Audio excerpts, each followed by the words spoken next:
The client is not really aware of all of this. The client could be a doctor, they could be a carpenter, they could be anything. As your role as a consultant is to basically open their eyes and to influence them and to guide them through this minefield.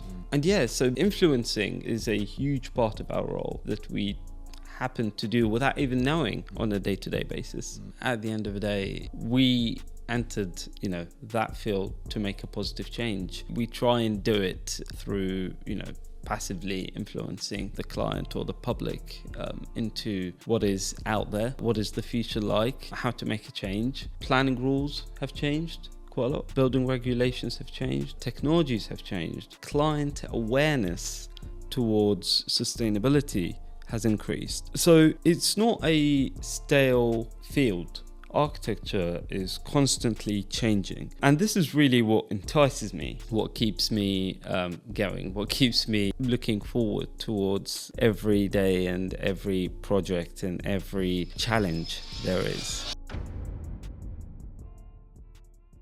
Hello and welcome to the Thriving Construction Podcast. Today we have as a guest Ali Sanduk. And Ali, great to have you here with us today. Thank you very much. Great to be here. So for the people that are watching and listening to this podcast, they probably won't be as familiar with you as maybe I am. So just wondered if you might be able to just introduce yourself and just a bit about what you do at the moment in the organization that you're working for. Sure. So my name is Ali Sanduk. I was born in Iraq, in Baghdad. I came here in 2007, started doing my GCSE at the age of 14, then went to do A-level and then went to Plymouth University to start sort of my career really. So I started by taking a BA Honours at Architectural Technology and the Environment. And after graduation, I moved on to the real world, really. So the real world? What do you mean by the real world? Well, there's a huge contrast between academia and employment, really, what you learn and what you get to practice. And I sort of got to discover that by sort of applying what I learned in construction and design. So I started working for a local company doing high-end residential houses. I stayed with them for about a few years, then moved to a design and build company. And all of that was based in Surrey, which is where I grew up. From there, I then moved to Chapman Taylor. Chapman Taylor is an architectural and master planning firm. They specialize in all sorts of sectors: residential, retail, transportation, master planning. We have offices across 15 countries. So I started with their residential department and I then moved to the transportation sector, and that's where I'm working now. That's where I'm based in. So that's me. Good stuff. And so talk to me about Iraq. What was it like growing up in Iraq? So Baghdad, yeah? Baghdad, yes. Did you always live in Baghdad? Yes, that's correct. Yeah, I've always lived in Baghdad. So living in Baghdad was actually, it was a very interesting time. I was born in 1993. Okay. During that time, there was the economic sort of sanctions imposed on Iraq. So it was during the era of Saddam Hussein.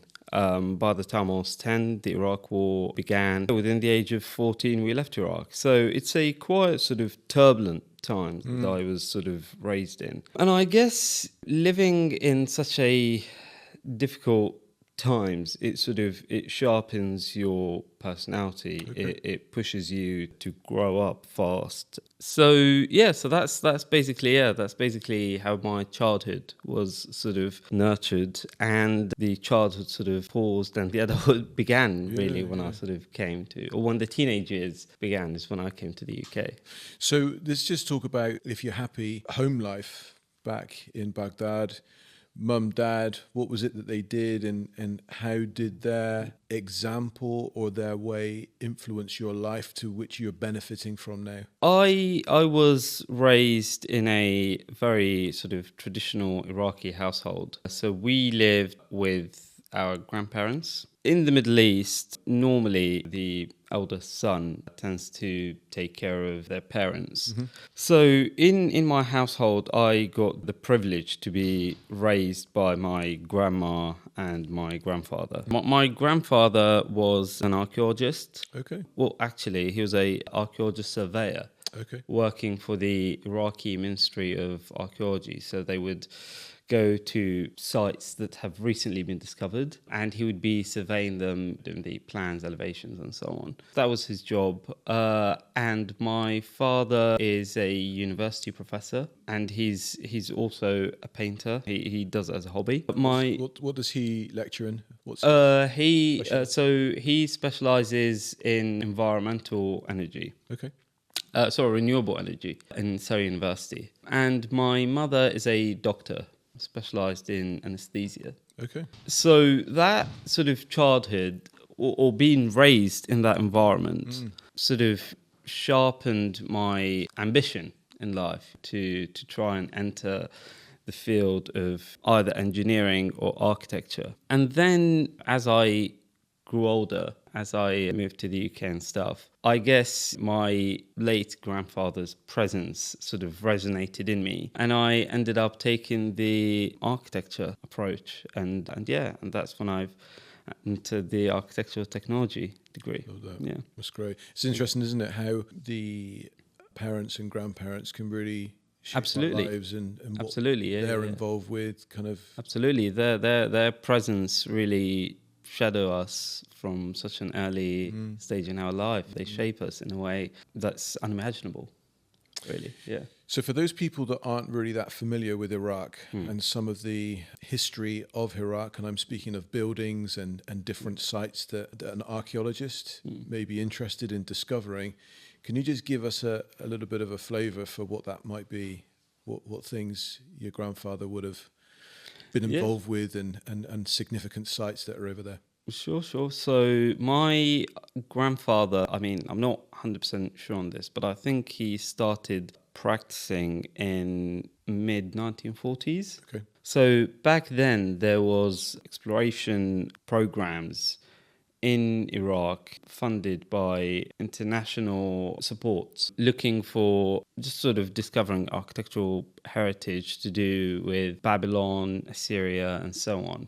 Now, Iraq as a nation has always been inhabited throughout history. We have always had periods of civilization and prosperousness and growth. This goes back to 7,000 years before Christ and so on. And during the Middle Ages, during the Islamic Golden Age, really, Iraq was the center of the Islamic Empire and so on.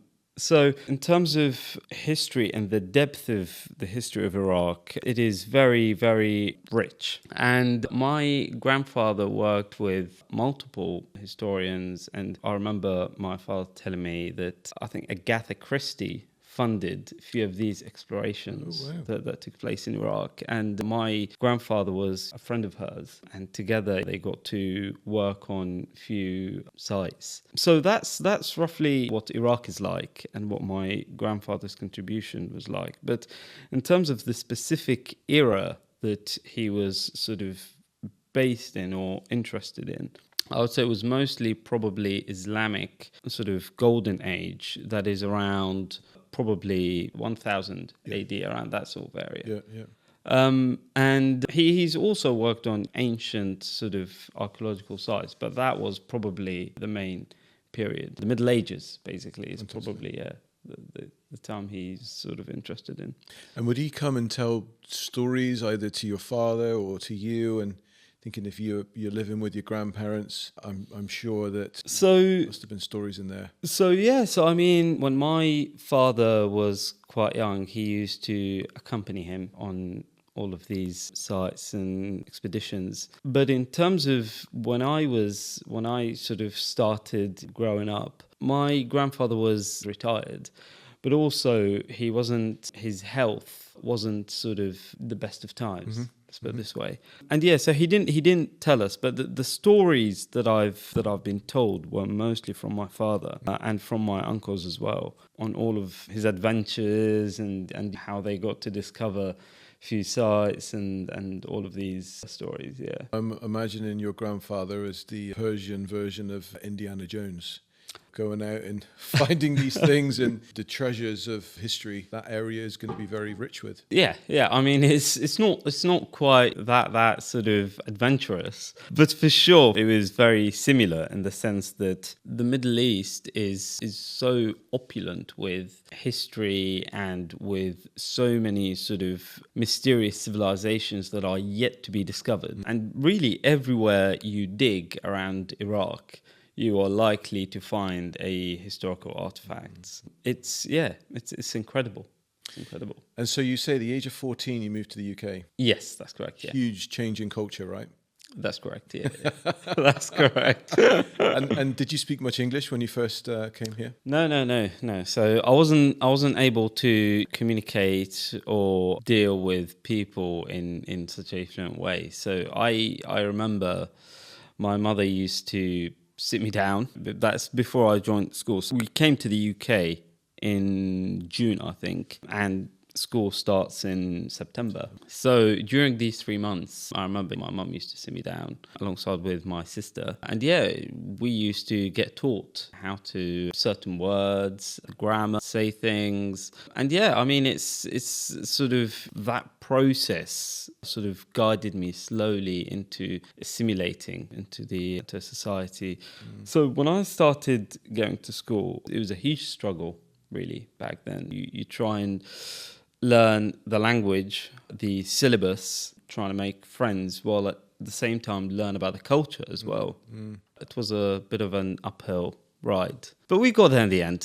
What would you say as you look back at those early days in the UK has been the thing that you're most grateful for? I think the most grateful thing I am for is the presence of my father, mother, sister, the people that, regardless of how difficult life can be, regardless of where you are, and with the lack or absence of friends and supporters, they will always be there to guide you, to support you, to help you. I am a great believer that family is the single most important institution in society, and to me that became so prevalent and so obvious at a time when I came to the UK without any friends, without any help or support from anyone. Family was always there by my side. So this is the one thing I'm absolutely grateful for. Fantastic. That's the thing that I have seen through the conversations that I've had on these podcast series, is that family just keeps coming up again and again and again. And you mentioning that it's a really, really important institution. I totally agree with that. Absolutely. And, how that not just affects young children, but also the impact that has on those young children as they become adults. So thank you. And so where do you think that your passion or desire to become an Architectural technologist. architectural technologist, I'm sorry you did that. No, that's so where did you think that your passion or desire to get into architecture as a technologist really started from? I have always really been interested in science. I've really been interested in design. I mean, like I said, my father was, or he still is, an artist. He paints as a hobby. And my mother is a doctor. And again, my father is a university professor who teaches renewable energy. So the mixing science with art and design, that sort of is cultivated by architecture. So architecture has always been ingrained in me without me knowing, really, from such a young age. Then came the presence of changing culture as such. And one thing we don't realize is how much architecture is influenced by culture and how much architecture shapes culture at the same time. So coming from Iraq, where buildings tend to be flat roof with render, you come here to the UK and they are mostly brickwork. You come to the UK and you see things like thatched roofs and cob houses in villages and in countrysides. You see different designs. And then the fact that architecture presents culture to viewers and to visitors, that has really sort of sharpened my interest in architecture. And it was that journey from Iraq to the UK that enforced architecture into my identity, and that's how it all started. Love that. And so have you got any mentors or any notable figures in your history as you've gone on this journey to better understand architecture that you would kind of make mention of, and how they have helped and assisted with your growth and development? In terms of figures that I see, I don't want to say I resemble, but I would like to resemble, or I see them as an example that I would like to follow, would be someone like Zaha Hadid, for example. She happened to be from Iraq. She was born and raised there and came to the UK. And I see her as a shining example that I would love to reflect and be. And what does she do at the moment? Who does she work for? I've not. So Zaha Hadid, I think she did a degree in mathematics, and then she discovered her passion for architecture, and she decided to change to architecture and become an architect. And after practicing for a few years, she opened her own practice, Zaha Hadid Architects. And now she passed away in 2015 or 16. Okay. But her architecture is renowned across the whole world. She's done projects in most countries around the world with offices scattered almost everywhere. So she is a prime example of a perseverant architect who follows their ambition and tries to make a change in the world. But in terms of design, I would say probably someone like Frank Lloyd Wright. He's an American architect. He is interested in merging building with landscape and the environment surrounding it. And his most notable work would be the Waterfall House in Virginia in America, Right. where he basically designed a house. It blends in so much, it's almost like a camouflage with the surrounding trees and rivers and so on. So yeah, so he's probably an architect that I would love to adopt his style, basically, and be similar to him in that manner. Love that. And so what is it that you're doing at the moment in your current practice that you really quite like? What is it that you're most proud of? So working for Chapman Taylor has been an incredible journey. They've basically worked in all sorts of sectors. And when I started in their residential team, we worked on quite a few high-rise buildings across London, it was very eye-opening, really, for me, because before that I worked in low rise, and now I'm working on high rise, and it's a completely different sort of ball game. That journey was very enlightening. And then moving on to working for their transportation team has been another sort of enlightening experience. So as a whole, working at Chapman Taylor is by itself a very enjoyable experience. It's a continuous learning journey. Every day when I walk into the office and I leave, I've learned something within those 7 hours that I've worked there. So that by itself has been something that is quite enjoyable and something that I'm very proud of. In terms of the project, working on currently some airports around the UK has been quite enjoyable.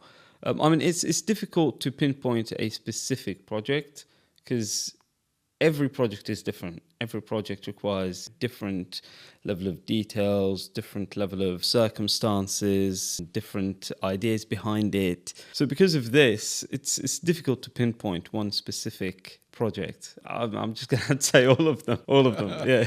Is there a project that you're working on that has been notable from a sustainability point of view? So sustainability is always at the core of what we do and of designs. We currently are using two softwares to calculate both the embodied energy as well as the operational embodied energy. And these softwares are mostly utilized during the concept stage. In terms of what I do, it is mostly sort of delivery stage. So that would be stage 4 on our IBA frame of work. And on that basis, we tend to incorporate, the design has already been done, the technologies and the ideas has already been put in place. We basically just try and connect it and make it constructible and work. So on that basis, there are projects where we've used things like air source heat pump, for instance, or projects where we've used brise-soleils, or projects where we will explore this probably in more details. But every project has a specific sort of niche about it that makes it stand out in terms of its sustainability. So again, I can't really think of one specific project in that sense. Yeah. So it sounds like that every single project that you're doing has got its own unique sustainability feature. Yes, I'd say that. Yeah. Okay. Yeah. And so specifically for yourself as an architectural technologist, what impact would you say that you can have, or that you do have, on building a more sustainable building? So the aim is obviously in every building is to create a net zero building. That's roughly the aim is. Sometimes that comes in by the fact that you've got a building there already existing, and do you demolish it and build a brand new building on top? So you're talking retrofit now, yeah? Or do you utilize the existing structure Right. in order to save the carbon that has the embodied carbon that already exists, and you just retrofit on top of it? So as an architectural technologist, this would be one of the things, one of these decisions that you would take into consideration, whether it's worth utilizing what is existing, not necessarily just in terms of structure. It could be in terms of facade, it could be in terms of other finishes, interior finishes, or so on. It could be the arrangement of either internal arrangements or external arrangements of building elements. So all of these would be decisions that an architectural technologist can play. These could be the roles that architectural technologists can play in the project lifeline. And these are basically like a sort of a day-to-day sort of decisions that we have to make. But yeah, that would probably be one contribution that we have. Another contribution would be we could potentially advise the client in considering certain things that he wasn't aware of. So, for example, having a thermal mass somewhere in the building to utilize solar gain or whatever. It could be adapting a certain technology into the building, and our role would be to basically to coordinate between the structure engineer, the MEP designer, if we have an environmental consultant as well. So within that sort of field of cooperating and managing and trying to get all of these working, you can influence decisions in terms of sustainability and environmental issues. I think that word that you mentioned about influence is really quite a key and important word. You may not be able to do everything yourself, but what you can do is have a say in or influence Absolutely. How things are going to progress and move forward. Absolutely. Yeah. I mean, being an architect or being an architectural technologist in my case, you are really constantly out of your depth. You are constantly being the jack of all trade. You have to know everything, not everything, but you have to know a huge amount on structure, but not enough to be a structural engineer. You have to know a huge amount on pipe work, electric work, but not enough to be an MEP designer. You have to know a fair amount about, let's say, facade, but you're not a facade engineer. So at the end of the day, when you have a client, when the client comes up to you, the client is not really aware of all of this. The client could be a doctor, they could be a carpenter, they could be anything. As your role as a consultant is to basically open their eyes and to influence them and to guide them through this minefield. And so influencing is a huge part of our role that we happen to do without even knowing on a day-to-day basis. It's interesting you kind of talk about influence. That takes me back to the conversation that we had initially, which is the influence that your grandparents and parents had on you that have led you to be where you are. So although you're not related to your clients, and you probably don't want to be related to your clients, that example that is been given to you consciously and also subconsciously by your family members appears to be playing out quite well. But in a good way, right? No, absolutely. They've influenced you for good, and you're looking to do the same thing for other people that you work with on a day-to-day basis. Absolutely. I mean, at the end of the day, we entered that field to make a positive change, and we try and do it through passively influencing the client or the public into what is out there, what is the future like, how to make a change. And yeah, we have been influenced in the past by obviously our family members, our community, our surrounding environment. And we, the humans, tend to be influenced quite a lot by our communities and our environment. And that's why we tend to stick in living in communities as opposed to individuals. So what is it that keeps you in the role that you're doing at the moment?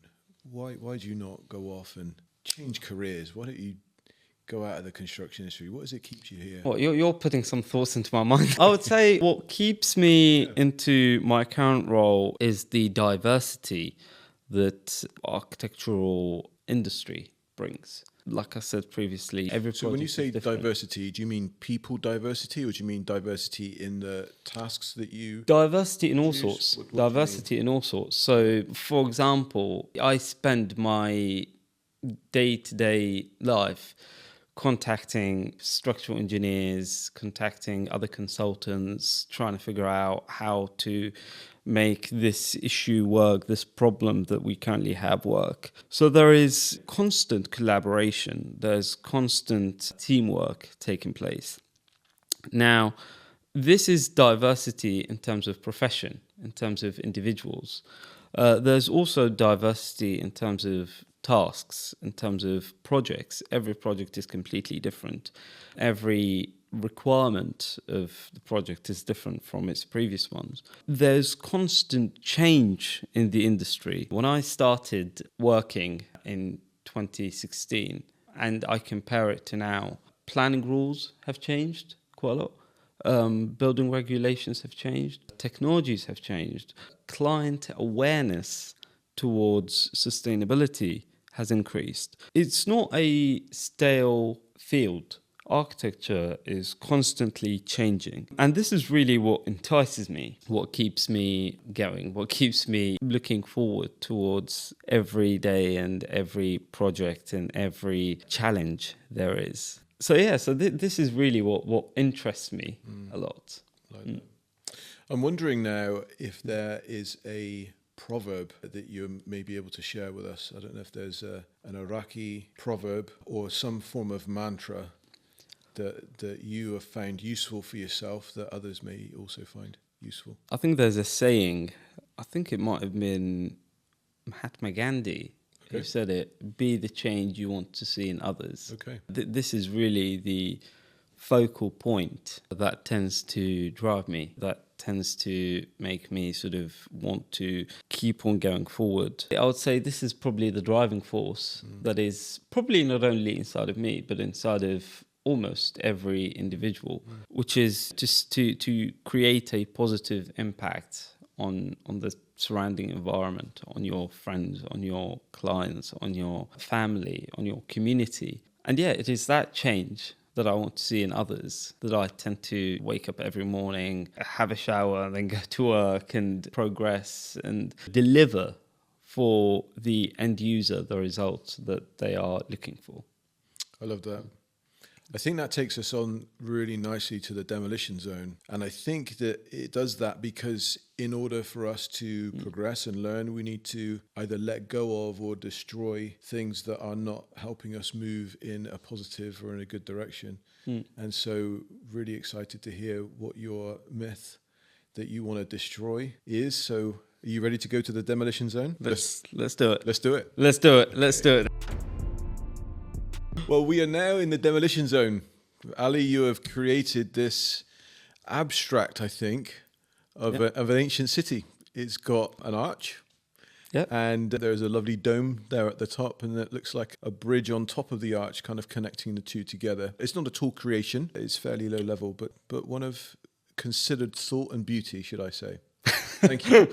Piece of art. Thanks for doing this. This is the artist coming out in you that you never knew that you had. So what does this represent for you? What is this myth here that you want to destroy? There is a sort of a general consensus that architects have more or less the sole responsibility. They are the arbitrators of sustainability. They are the ones that tend to be the driving force behind sustainability. It is their sole responsibility. No other sort of profession holds as much responsibility towards sustainability as architects do. And yeah, this is one of these myths that I sort of would like to not just demolish but eviscerate.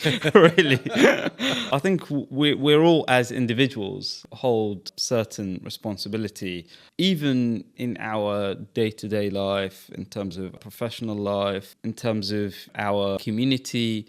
We all hold certain responsibilities towards sustainability. It could be from something as small as placing a piece of paper in the recyclable bin instead of the non-recyclable. It could be something like leaving your bedroom light off, turning it off when you leave the room. So I'd love it if my kids did that more, to be honest with you, Ali. Just that simple thing. I mean, I know. That's when the energy bill will drops down massively. Yeah. Absolutely. Yes. I know. It's one of these.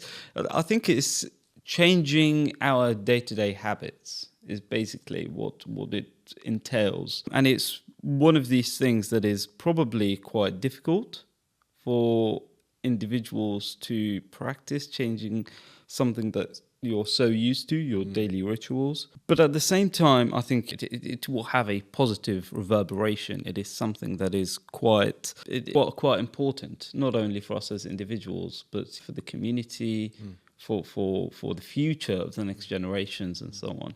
Well, I think you've cleared that up. I think that myth just now needs to be destroyed by you physically. Oh, really? Okay. I'm a builder. I'm not a destroyer.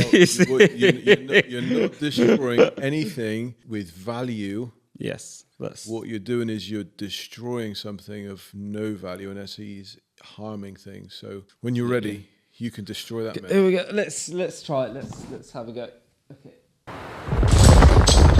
And with two swipes of the left hand, that structure falls to the floor. That's it. It's gone. Gone.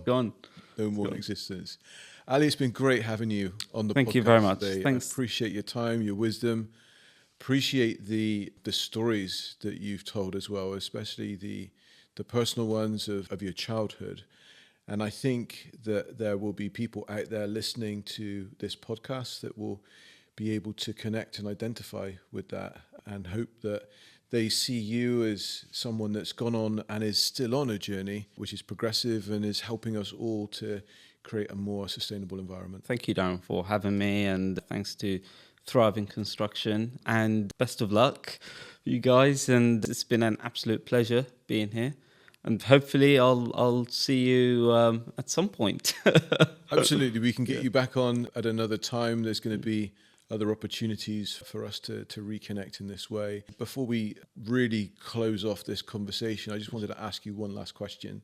Yeah, sure. Go for it. And so if there was one piece of advice that you could give to somebody just about to go into university that is studying a topic that's connected to construction, what piece of advice would that be? Well, my advice to people that are willing or are looking to go through a similar journey as me would be, first of all, believe in yourself. Make sure that regardless of how arduous and tedious a specific task may look, but the end of it would be very fruitful. These would be the challenges that you're going to face in life, and you just have to conquer them, more or less. In terms of professionally speaking, I started my career in a small practice and moved to a bigger practice.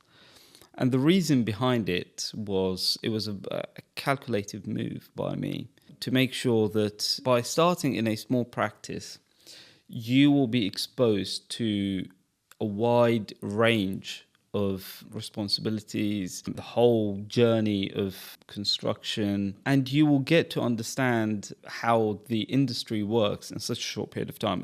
It was basically a crash course. Once you've got to that stage, and once you consider yourself as you've learned and you've got to a comfortable position, you then want to challenge yourself.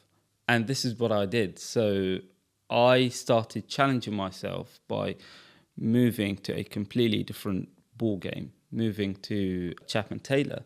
And there I got to work on high-rise buildings, completely different experience. It was a minefield. And then I started challenging myself by working in transportation. So there's this constant hunger to challenge yourself, to try and discover new things, a constantly developing industry, a constantly developing field. So always challenge yourself, always believe in yourself. And if I manage to make it to where I am now, I'm sure everyone can. That's wonderful. I think from what I've taken from what you said, if I was about to start in university, I would have heard that the challenges will come, but they're there to make you better. Absolutely. They're there to improve you. So believe in yourself, Absolutely. enjoy the challenges and keep going. Absolutely. I couldn't say it any better.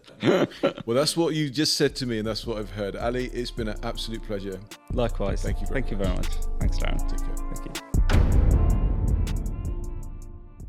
I'd like you to do me a favor, and I don't mean here just to ask you to subscribe and to follow, but what I'd really like you to do is to share this podcast with as many people as you think would benefit from it. I would love to maintain the quality of people that are joining me on this podcast, and so in order for me to do that, I really need your help. It could be somebody that's looking to get into an industry, but they're not quite sure what industry they want to get into. Maybe it's a teenager that is just finishing their GCSEs or starting A-levels. Maybe it's somebody that's doing an English degree at university, but is not quite sure what they want to do with that degree. So I invite you just to share this podcast with as many people that you know so that we can grow this community, so that we can maintain the quality, engaging conversations that we're having together. Thank you for your help.